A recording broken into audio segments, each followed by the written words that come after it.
So I hope you guys have, you've seen the title, you know what this is about. I hope you read the book. I hope you at least got the book. If you haven't read the book yet, or if you haven't gotten it, I'm going to just say this, and I want you to click off because you probably don't want no spoilers or whatever.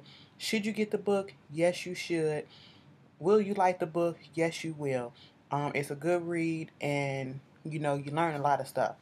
But to get into it, um, I'm just it's her memoir, okay? And she's telling her story for the first time from her mouth. And I, being a fan or whatever, of course I was gonna go out and support it, but I also had my reservations. Like, if you see Toni on um, the reality show, she's still so reserved and she's still kind of quiet and a little closed off a little bit. I'm like, how is this gonna go? Is she gonna really open up in this book and tell us some shit we don't know? Or what. And I'm pleasantly surprised at a lot of stuff, but and that's in a good way. Like I said, pleasantly, it was a good read. I got the book and I read it front to back in one day. Um, Learned a lot of stuff about Mama Braxton, her upbringing, and where she come from. Child, she from the South, cause them people in they family. You got somebody. I think it was either Mama Braxton's mother named Beulah, and then her sisters and stuff named Hattie, Juanita, Earthling. I said, God damn. That shit rolls off your tongue. You can't help but say it with a southern twist accent. Earthling. Beulah. Come on now. That is so old. And we all got at least one of them names up in there. Because I got a Hattie and I got an Auntie Juanita. Come on now. Um, uh, how she got up here to Maryland and stayed with her aunt Juanita and her husband because they couldn't have kids. And in Maryland at a dance, that's where you know um, she met Michael Braxton, her soon-to-be husband, Mama Braxton. And that whole feel, the way that they met at a dance and all that shit, it kind of gave me the feel of the Jackson movie when Catherine met Joseph at that dance and all that stuff. And they finally went on a real date, and it must have been like he planted a kiss on her. Now let me tell you something. I'm gonna set it up because, excuse me, it must have been a good ass kiss. It must have been her first time having tongue in her mouth or whatever, and it just did something to her lower regions, and it kind of came up to the fact that she was just so oblivious and blessed from that whole experience that she didn't even realize that her wig had fell off until he knocked on the door and said, "Here, baby, your wig." I would have been so embarrassed, but hey, it is what it is. Another another part in the book when they was talking about Mama Braxton's auntie Juanita husband, Roland. And when he died, and she was like, oh, he died on top of a mistress or whatever the fuck it was. That kind of gave me the same, because he had a heart attack. That kind of gave me the same from The Color Purple when Celie went back for her stepdaddy funeral, and she was talking to the mistress. I mean, not the mistress, but his new wife, and was like, "You his wife?" "Yes." "How he die?" "On top of me." That's what it was giving me, and I laughed so hard for some reason. See, it was just so wrong to laugh, but I laughed. I don't know why. I'm not evil, but it just because that scene just it just played in my head. I don't know. He must have went out in an orgasmic bliss. I don't know.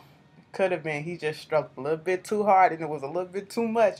But hey, it's probably no. I'm not gonna say that's what you get for cheating, but you shouldn't have been cheating. I don't know. Um, when they were kids and the parents went to this church called the Pillar of Truth, Pillar of Bullshit.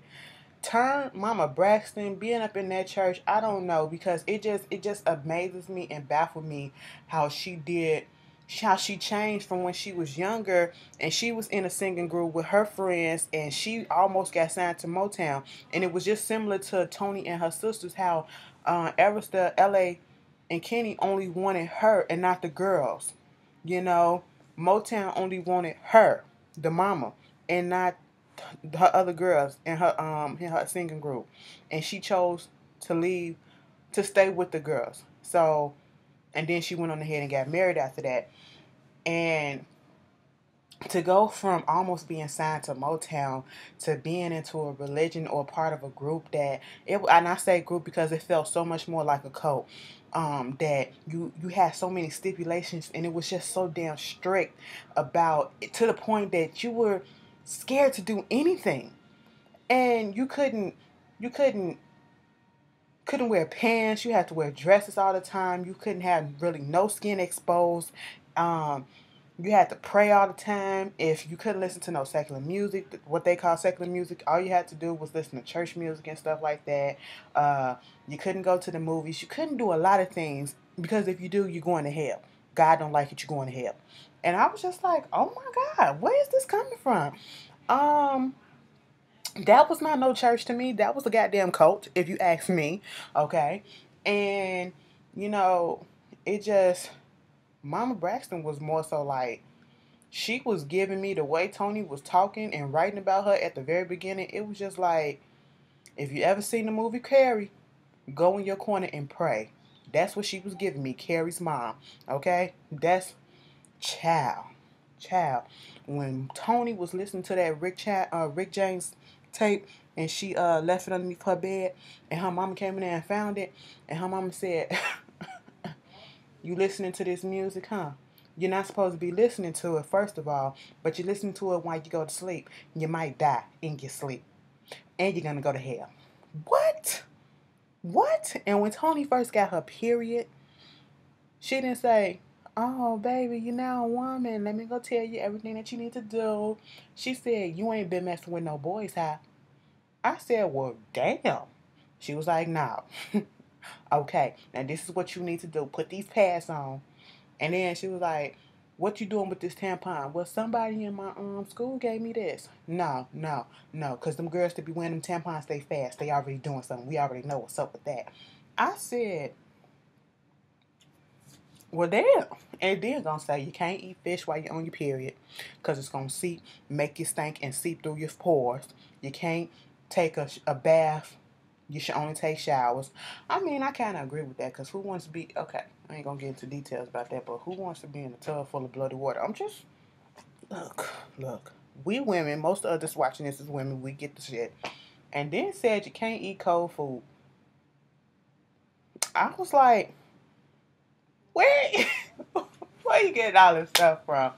Um, there was one, Toni did talk about her first time and how she, they were so darn religious and she felt so guilty afterwards because, she know no sex before marriage. And she was like, that first time that they did it, she was like, shit, sex is overrated. If this is what it is, I was like, damn, he must have nutted real quick, But she was like, after a couple of more tries, got better and stuff. And, I guess they wind up going to prom together, I think. And that prom dress, girl, she took her mama.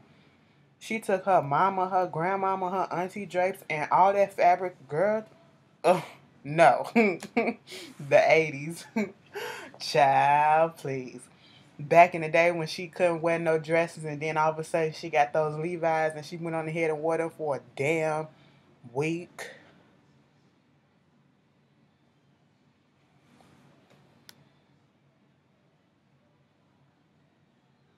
Hmm. Anyway, excuse me. She wore them things for a week. And let me tell you something. Parents parents who grow up like this and become so strict, it always confuses me. Like, I know you try to do better for your kids and you want them to have a better life or whatever and be on the right track, but I think they were a little too strict because that can't wear pants and all this stuff and you can't do this and you can't associate with this person, and then you get to school, you setting your kids up to get bullied because their self-esteem probably already low a little bit, and that's exactly what happened in this book. And I'm surprised that they didn't really fully rebel as a kid, unless she didn't put this in the book, because that would have caused me, look, mama, you can whoop my ass right now. Here's the meat. Here's the flesh of my ass. Here's the belt. Okay. hit me a couple times because Ashley will be putting on these pants. All right, I will be putting them on. Or how come they couldn't find a pair of pants from one of their friends or whatever, and you know, yeah, mom, I got my dress on when I go out and go to school and put the pants on. That's what a bitch would have did if I didn't want to get my ass whooped. You know, shit. That's what I would have did. Fuck all that. But you know, fast forward from there, we talk about the daddy and his cheating. Like, he was cheating so boldly with this woman. Like, had her calling the house on the house phone as if it was nothing. And then, you know, getting tickets to go to Tony's shows and shit as if it was nothing. And Tony kind of, you know, peeped it a little bit and was like, yeah, he doing something. But the mama, she said, what got me was when she said Mama Braxton didn't know. She claims that she didn't know or didn't see what was going on. And I honestly feel like she saw what was going on. She knew what was going on. Or she had some inclination that something was going on. But she was in denial and she didn't want to face it. That's what I was feeling. You can't tell me no different. When Toni was the only one that got selected to go get that solo deal, and the way the mama went about it, that was fucked up. I wasn't here for that. I was like, damn. Toni told her mama, even though her manager told her not to tell her yet. She went on ahead and told her mama, and her mama told the girls instead of just waiting till Toni told, and had them all mad and crying and shit. You know, gonna say something. The devil is raging, okay? And we need to bind that enemy. I said, you know what, Mama Braxton, you better stop. You better stop. You was doing a little bit too much, and got pissed off at her because she got offered a solo deal. I don't know. Because they so much about family and wanting the girls to stick together. But I get it. But it's not her fault that they was only interested in Toni. You know,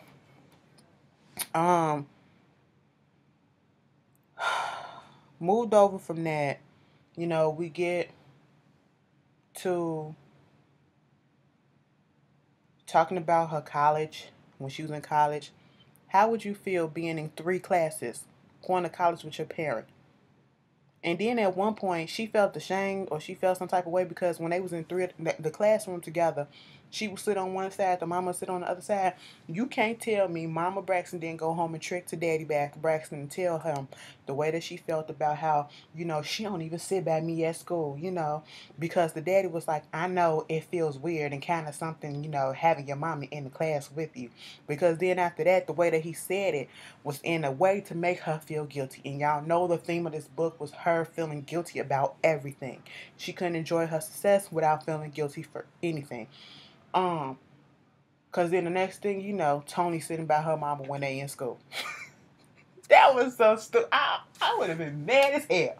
But another, you know, she get into the business and how, you know, she looked up to Kenny in LA. We already know about that.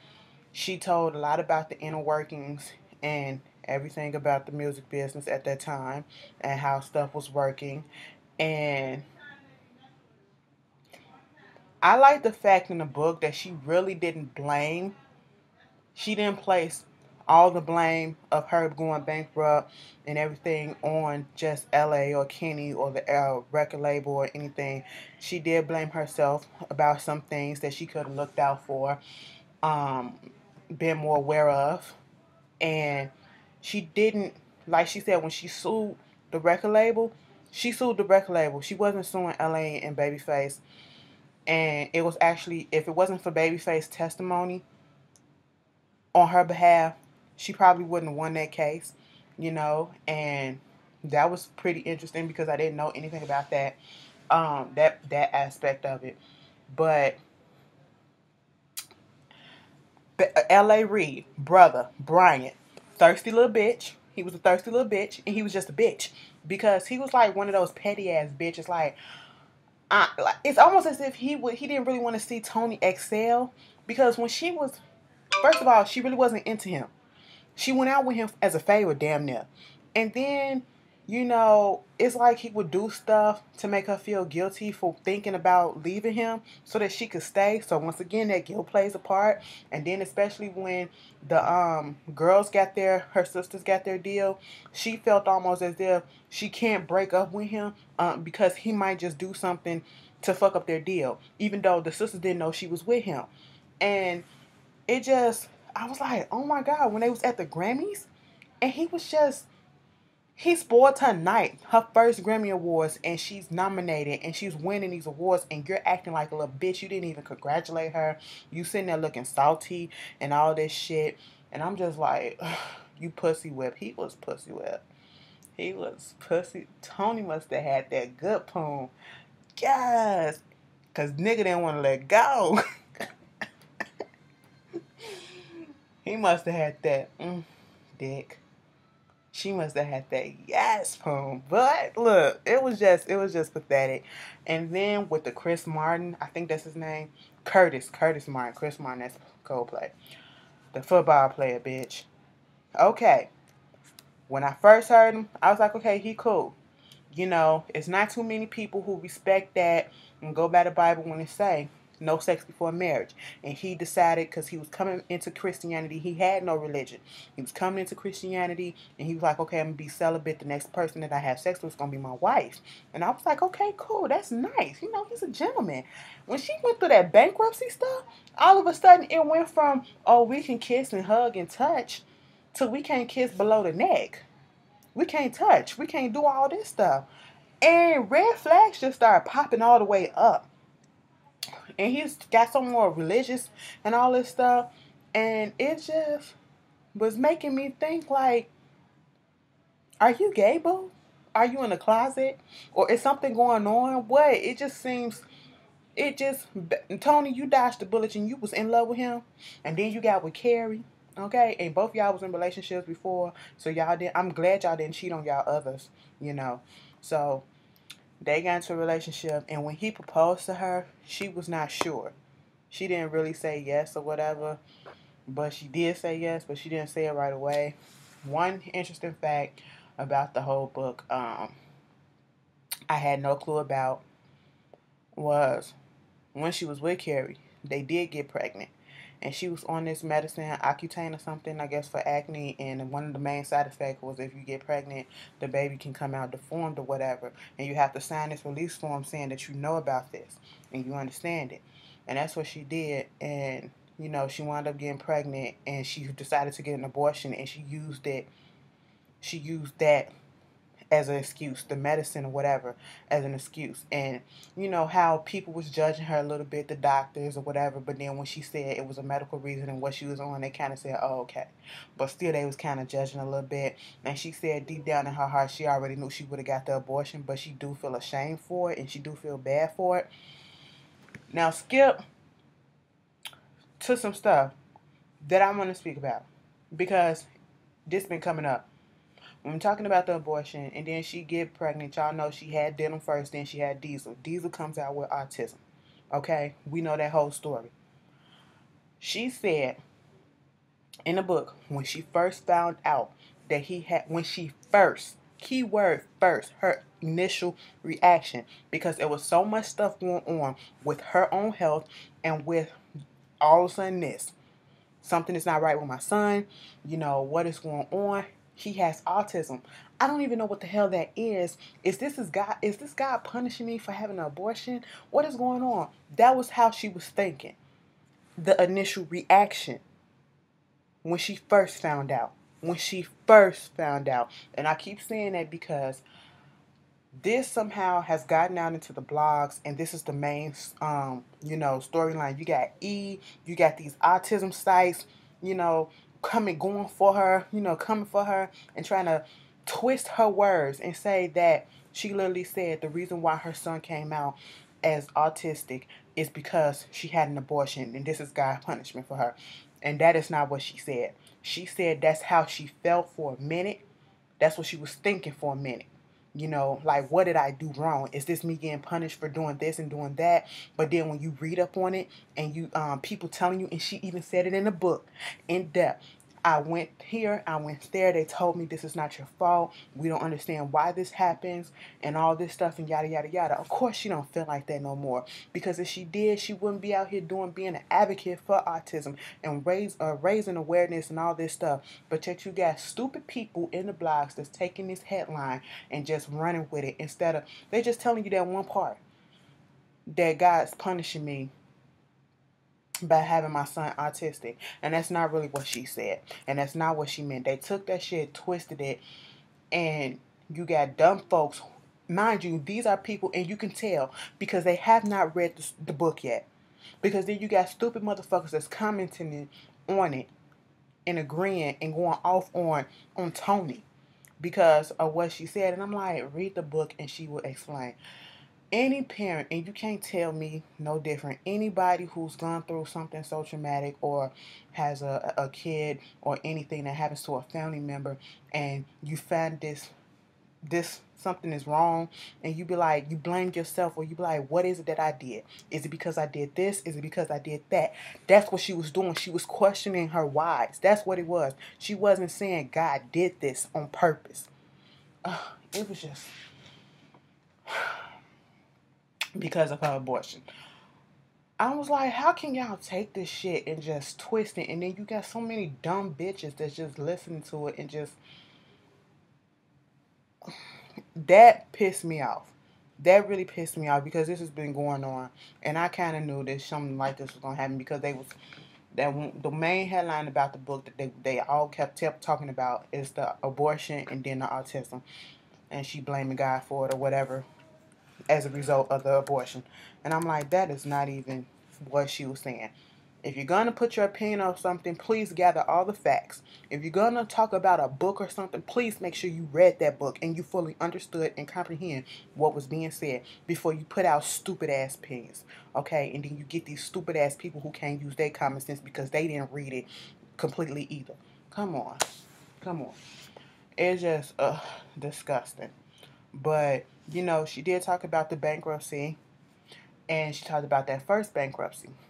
The first bankruptcy, what we did know was that she wasn't getting paid like she was supposed to. They did give her a budget, and they was basically, the budget is basically a loan that you got to pay back. All the stuff that you do, the label is doing for you, they're taking it out that budget. You basically not getting nothing. You don't really make nothing off your first album or whatever. And we already heard that story, but I didn't hear the other part when she went on tour with the Kenny G, and how basically she had to cut back and she had to pay for that tour. And that's one of the main reasons why she really went in bankruptcy. And when she was going into detail about that and how she had to cut back and how she had to borrow this and she took out this loan and that loan, I was like, see, taking out all those loans, there was no other way for her, and the company ain't finna do nothing because even if you take out more loans, you still gotta owe that, pay that back. And if the stuff is not coming in, the interest and all that stuff is not coming in to pay that back, what you gonna do? She couldn't do nothing but file bankruptcy. Yes, it was embarrassing. Yes, it was fucked up, but she did it. And then when of course, she talked about the Oprah thing, and you know, Oprah kind of tried her. She really did with that opening statement. You know, her little kind of set her up like she thought she was going to be able to come on there and clear her name up and everybody understood, but it kind of just backfired because it went from her trying to say that she knew why she went bankrupt to people assuming that it was because of her spending habits, and that's not what it was. And I was like, it kind of played a part, but that's not what it was.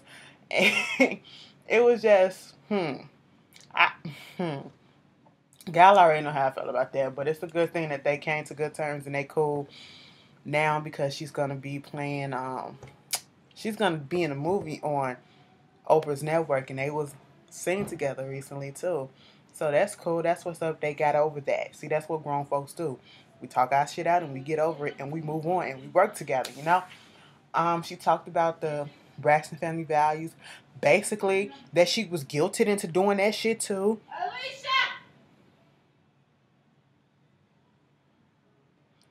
Anyway, my sister, she was guilted into that, and you know, basically that this I 9 and 10 is gonna be her last season, the fourth season that's coming up now.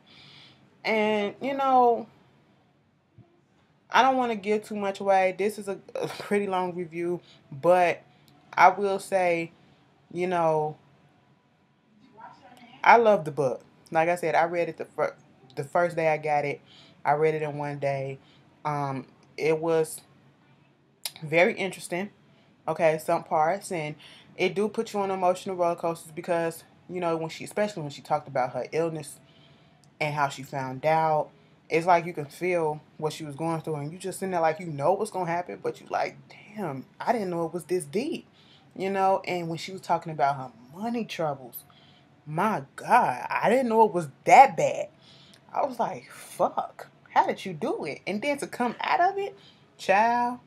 And bitch, when she was talking about that bankruptcy shit, bitch, she went in because at that point she was reading. She was like, bitch, when it comes to Toni Braxton, oh, it's a bad thing that she went bankrupt. But hey, it's not like other powerful people didn't go bankrupt. Donald Trump, Hershey dude, Walt Disney, and started naming presidents. And I mean presidents from back in the way back, Lincoln and all that shit. I said, damn, Toni, you better fucking go off. And she did. But, get the book. I've said enough. And you will enjoy it. If you don't, look, if you want some keys, get it just for Mama Braxton because Mama Braxton, bitch, get on your knees and pray. Okay? Get on your knees and pray. Oh, when she did the wedding and that shit that she told, Toni is getting ready for her wedding on the day of her wedding, and then Mama Braxton gonna tell her life is not a fairy tale and all men cheat. You don't tell nobody that they about to walk down the aisle. Like, she about to walk down the aisle in 5 minutes, and you gonna tell her that? And then Daddy Braxton had the nerve to get mad that she did not want his hoe with them, his little trick, you know, at her wedding. And I call her that because she knew he was married. She knew he was married. No respect. You don't provide respect, therefore you're not gonna get respect. So it is what it is. But yeah, get the book. You'll love it. And if you're a fan, you'll definitely love it. It's one for your collection, I guess. And hey, put down in the comments if you read the book, um, the parts that you liked. And let's just open up a discussion. I just want to hear your opinions on the book, how you felt about it. And I will see you guys later.